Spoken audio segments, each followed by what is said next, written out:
Magandang araw po mga kaibigan. Kakatapos ko lang magtrabaho at andito na kami sa bakuran namin. Kung nakakita po ninyo, medyo magulo yung bakuran namin, mahaba yung damo kasi umulan ng 2 linggo kaya hindi namin maayos. Pero ngayon araw, ikakat ko yung grass, aayosin namin yung garden, ipapakita po namin sa inyo ang konting garden update at mamaya konti, magmamerienda tayo ng galing sa halamanan namin. Kaya tara, maglinis na tayo.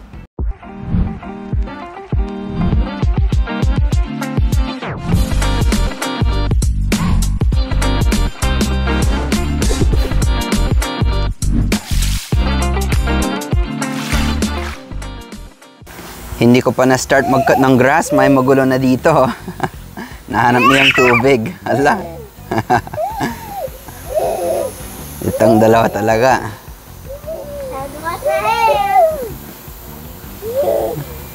Mainit kasi dito eh, kaya masarap maglaro sa tubig.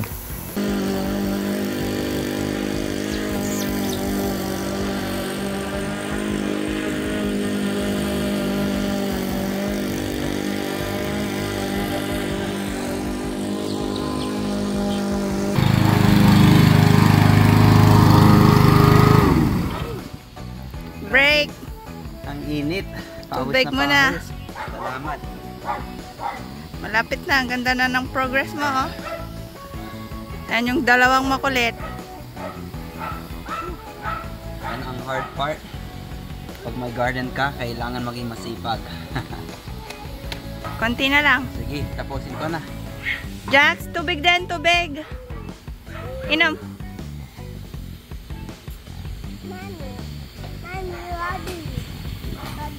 Oh, tubig ka din, tubig. Mommy, I want a different one. Here you go. I want a different one. I want a different.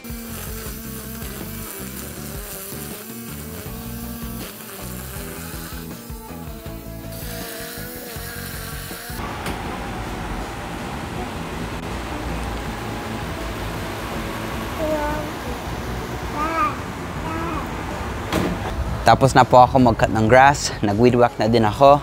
At ngayon, inaayos lang ni Jess yung mga stakes dito sa garden namin para hindi matatumbo yung mga halaman namin. Kaya ngayon, ipapakita ko sa inyo ang konting garden update, yung mga bagong tubo, yung mga bagong bunga. Kaya ito na po yan. Ito ang ginagawa ni Jess sa mga talong namin. Kasi pag mabigat na yung bunga ng talong, natatumba sila. Kaya itong mga talong na to, hindi namin tinanim. Ito ang galing sa lumang talong namin last year. Yung mga bunga na hindi namin nakuha, ito na yung tumubo na. Kaya wala siya sa garden bed. Pero ito ang mga talong na tinanim namin. Ang ganda ng bulaklak nila, you know. Dito sa kabila, ito na ang laki ng dahon, oh. Yan. Parang 2 kamay lang. Pero, yan oh, may zucchini na. Malapit na yan. Siguro by next week, kukunin namin yan.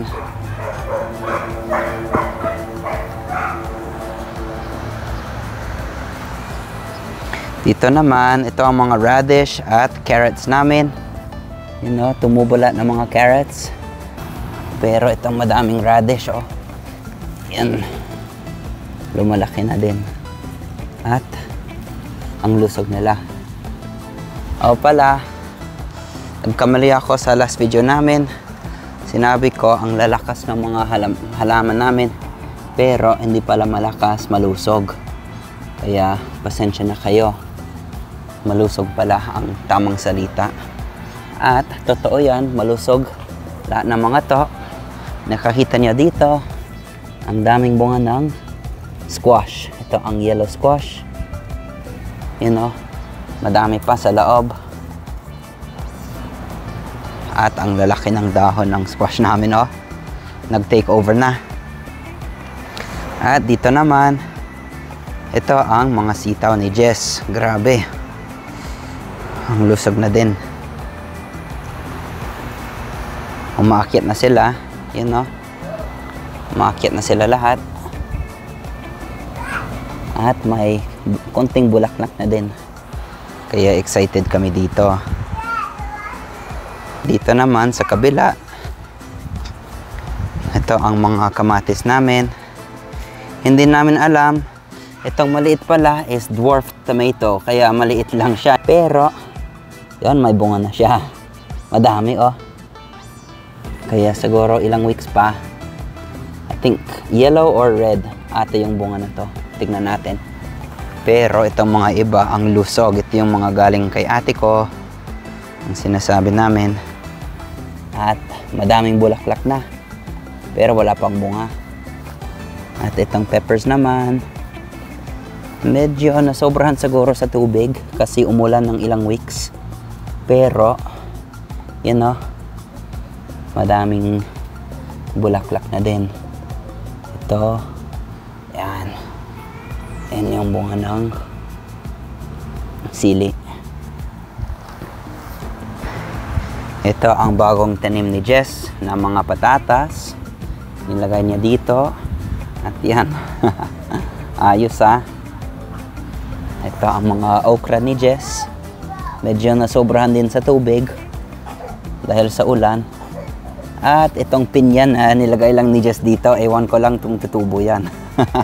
Tignan natin kung tutubo yung pinya mo, Jess, no? Ayos. Yan. Anong ginagawa mo dito, be? Para may kapitan sila.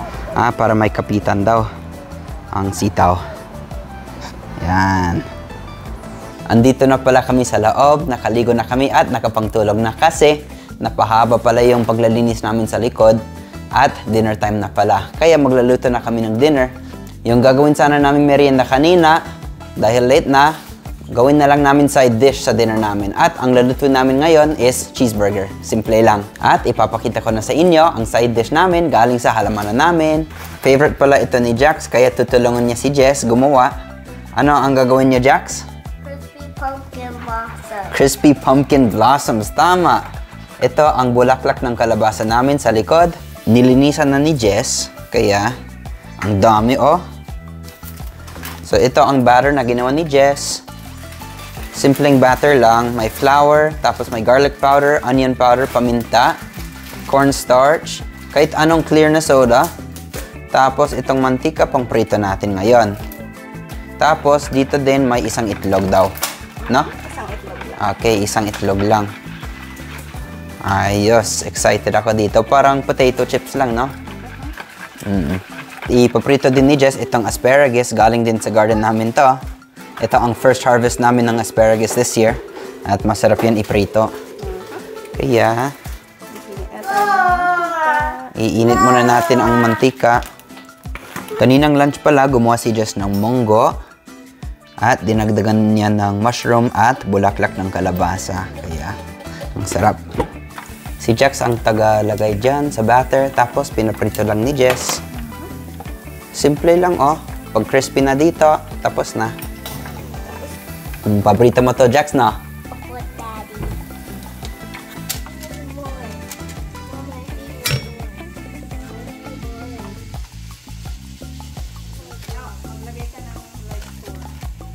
Alam, may batang hindi makapag-antay.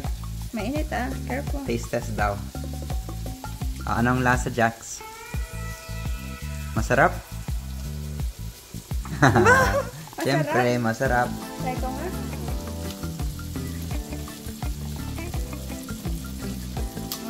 Galing ah. Pwede, pwede. Ayos. Ayun, gutom na kami. Kumakain lang ng cheeseburger. Tapos ito ang final product ng crispy bulaklak ng kalabasa. Sarap pa, Jax. Gusto mo pa? Kain lang. Ilalagay ko din ito sa burger ko. Pero, crispy. Masarap. Parang chips lang. Pasensya na kayo. Medyo nagmamadali kami ngayon kasi late na pala. May pasok pa si Jax bukas. Sana nag-enjoy po kayo. Maraming salamat sa pananood sa Simpleng Garden Update at sa paggawa ng crispy bulaklak ng kalabasa. Maraming salamat din pala sa 150,000 na subscribers sa YouTube and 160,000 na followers sa Facebook. Super appreciate po namin yung suporta ninyo lahat. Maraming salamat po at sa susunod po ulit. Ingat po kayo.